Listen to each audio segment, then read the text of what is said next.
Yes, and welcome to Vasily's garden, folks. It's happening. It's happened. I've copped it. I've been pretty lucky so far, but I have copped it. We're talking about Septoria leaf spot, anthracnose, and blight developing on tomatoes. Now, I've been saying how everybody else has been whinging about their tomato plants. Not whinging, complaining, in the sense that the weather has been really, really bad. And as you know, that I'm pretty much doing it every day now, monitoring our veggie garden, because it is a radical season by comparison to previous seasons. So we are struggling with our plant growth rate and its ability to perform and produce the way we want it to. And obviously fighting off and, protecting our plants from disease. Now, I don't spray. I haven't sprayed, and our worst case scenario is I will have to spray if I need to. But at this stage and point in time, we're going to have a close look at this little tomato plant and see the spots. The spot. It's there. Where else have we got? We got any more spots further up? No. I've got a feeling there's one. Oh, there's one down here. There it is. There's another one there. See that spot there? Once it's on the plant, it's pretty much impossible to get rid of. And I've never tried this before, but I'm going to show you now. This is my first time trial in doing this, apart from cutting it down to the ground, which is what we should do. But I've got this isolated from the rest of the garden. These were gifts, except for the 2 eggplants and this little tomato plant. From memory, these 2 cucumbers and this tomato plant were a gift. And look at this, they haven't set fruit. So this cucumber, I don't know what variety it is, a little gift to me, given.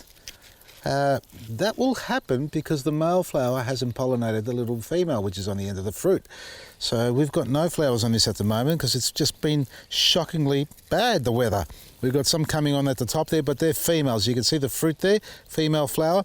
We need to get some male flowers producing on this one here. And we are protecting it. It is warm, but look, again, the leaves are getting beaten by the cold weather, the fluctuating weather. These need to be in a hothouse with doors open on either side to get the good breeze coming through there to protect them. Or I might actually just wrap this whole thing up all the way around. But how am I going to look after it? I have to create a little door here. Anyway, back to the topic. We're going to, first, actually, we've got some on the leaves here too. Look at that, there. It's there, so we've got to cut this leaf off. I'm just going to cut it off like that. And there's another one over here, the beginnings of it. Let me just cut it off. Did I cut the right leaf off? Yeah, we got spots there going on there. And the edges of the leaf are starting to show those signs.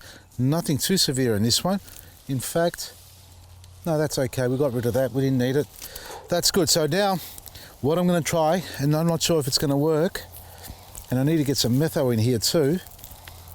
And I haven't got that here, but just imagine I did have the metho.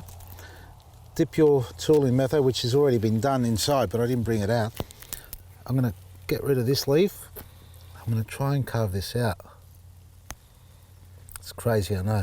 You know how you go to the doctors to get cancer cut out? Yeah, fall down on the ground, get rid of it. Did we get it all? This is nuts, huh? You think I've lost my mind? Probably have. There. That's gone. Where's the other one? I don't know if it's going to work, folks. If it doesn't work, you know what I'm going to do? I'm just going to cut it down to the ground and let it start again. I haven't ring barked it. I have exposed it, and hopefully it heals. And there's one more on this side. It's nuts. I can't believe I'm doing this.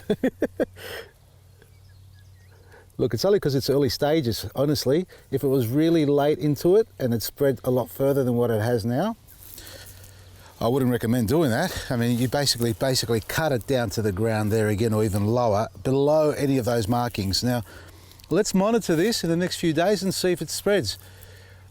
I should spray this with Bluestone disease control pack, which I might do that afterwards. And see if I can actually prevent it from spreading to any other parts. So get rid of all the dead, disease damaged leaves. If you've only got a couple of spots on the stems, nice clean sharp knife and cut that out, and then spray it with a disease control pack. Now folks, I can't guarantee what I've just done is going to work. Never done that before, and I'm talking about cutting out the actual markings or the black spots on your stems. But if there's only 1 or 2 or 4 like I've got on this one here, let's see how it goes. We might see more developing in other parts of the stem, and if that's the case, it's inside the plant, and then we will have to actually cut it down to the ground. The lesions, those black lesions, are pretty hard to control once it gets going onto the plant, but let's see how we go. So if you've got a problem like that in your garden, clean tools and don't go to the next plant without sterilising your tools to protect it. And just before we go, on a happier note, come into my little forest of fruit. We've got our, look at this. This is the apricot tree that we nearly lost, all right? And I've brought it back to life. It's been resurrected. We've got a few broken branches here. I'd love to know how these happen. I mean, I don't snap them. Something comes in here like a, well, we haven't got possums. There might be a bird of some sort or even a rat that gets up there and breaks them.